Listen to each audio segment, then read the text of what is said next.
There were two panelists who were interviewing me. They're two female only, and they're seemingly like they were kind and chill, but Mm, they didn't ask me much from my SOP. They were asking general questions, not anything related to hardcore economics. They asked me like one two questions related to economics about GDP growth and all. So when I entered the interview hall, so they first asked me like what I'm pursuing, what I want to do. That's normal questions, and then they asked me like, do you go to any institute, or do you have any friends over here? Some basic questions like that. And then they asked me about geopolitical events. So I mm, had mentioned in my SOP about geopolitical news. So they asked me like, can you give us any two geopolitical events in the world which are happening right now? mm, So I told them about the Israel Gaza war and the Russia Ukraine war. So they asked me to describe those. So I mentioned to them about the Russia-Ukraine war, how it started back in 2014 when Russia annexed the Crimea, and how again Russia invaded in February 2022 when the Donbas region in Ukraine. So they wrote a letter to the Russian authorities telling that how that they want independence and protection from the Ukrainian armed forces. So I just basically explained that to them in brief. And then they also asked me about Israel Gaza war. So I told them that it started back in 1949 when the Israel gained independence from Britain, and how why the 20 when and no, and how Hamas attacked Israel on October 7th of 2023. So I explained them the whole chain of events over there.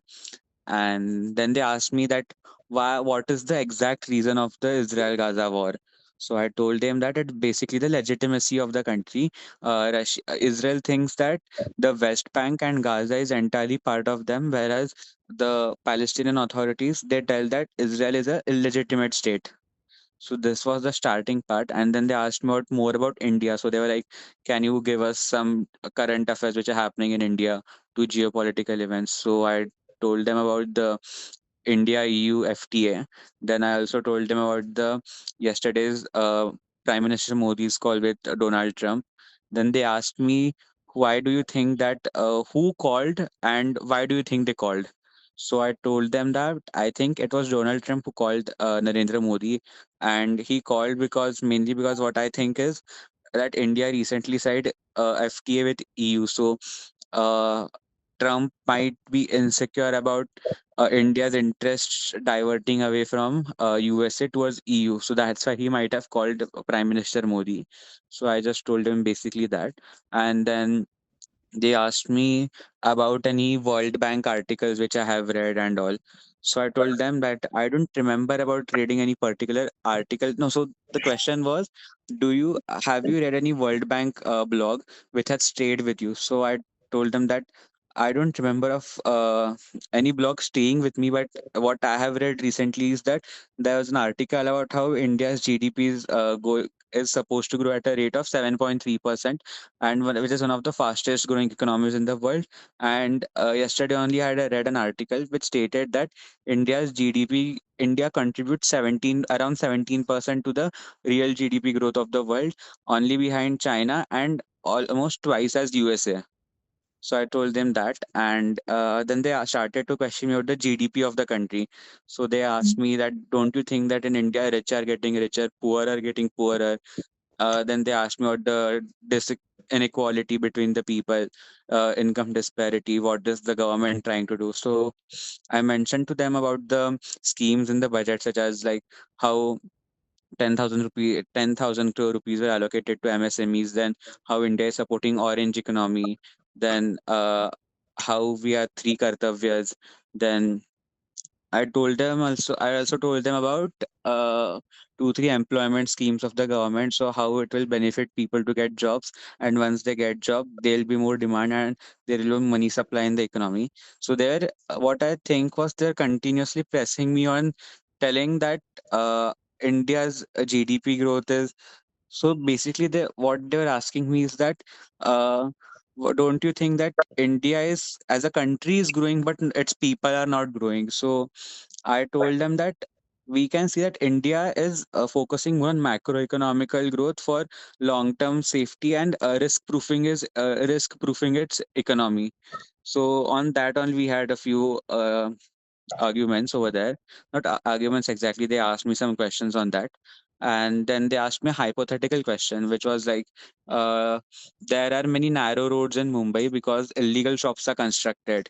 So, as an authority, what will you do? Will you directly bulldoze them, or you have any other solution? So, I told them that we should send a notice to the illegal shop owners, and if and then they cross questioned me that if they don't see the notice or they don't take any action on the notice sent by you, then what would you do?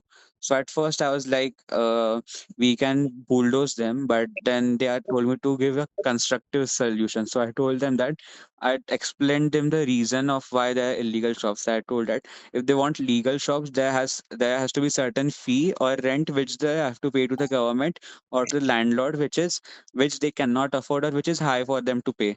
So what the government and the shopkeepers can do is that they can come to an agreement where government can shift to them to alternative place where, and they can give them a subsidized rate at which the shopkeepers can pay rent to the government, so that it is a win-win situation for both of them.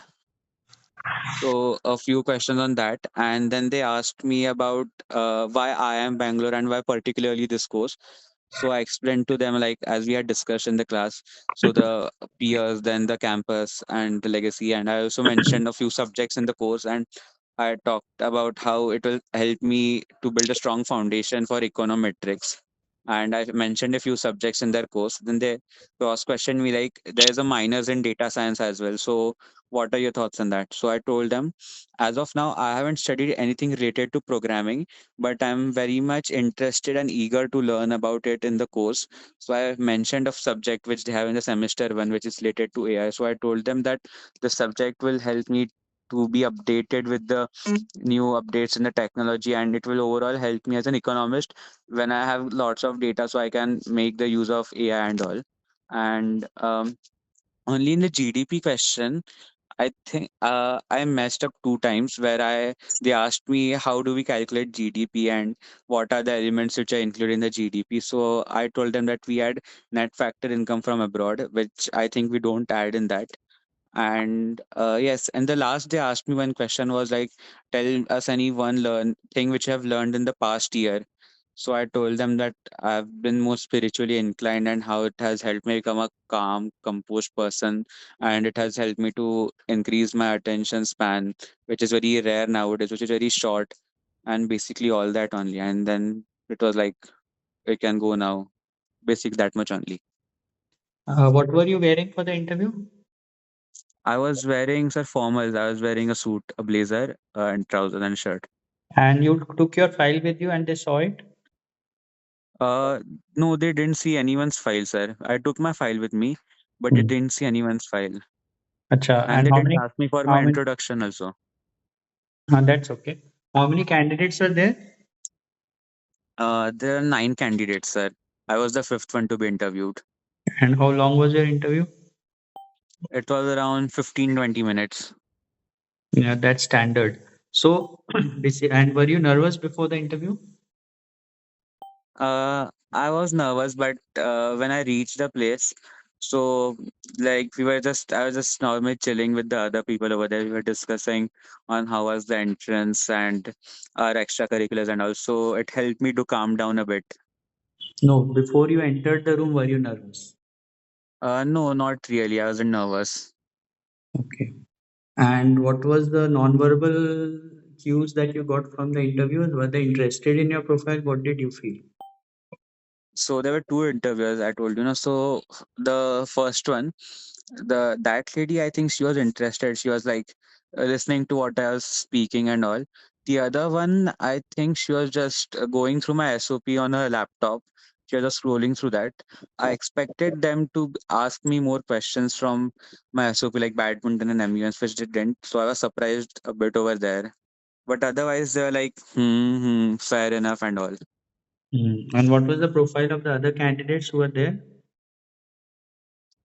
Can you repeat?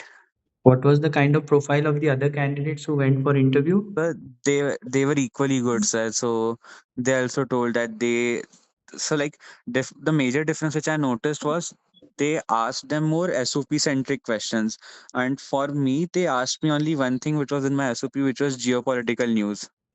Mm. And So, one question they asked me was, I had mentioned in my SOP that I was cultural secretary. So they asked me question that have you faced any challenge when you are cultural secretary? How did you overcome it? That much only.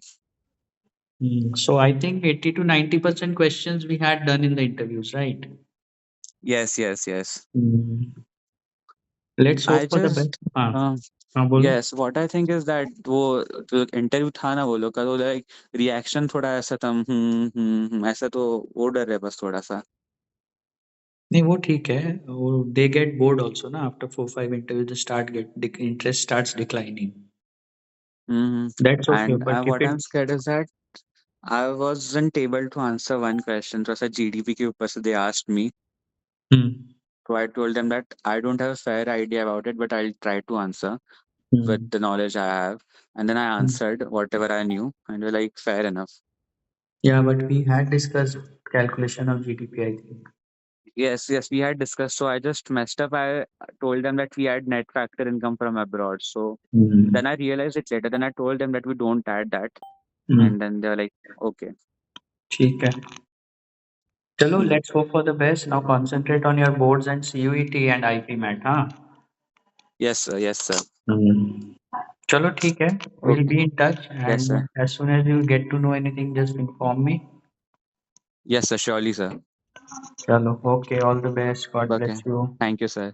Thank Thank you, you. sir.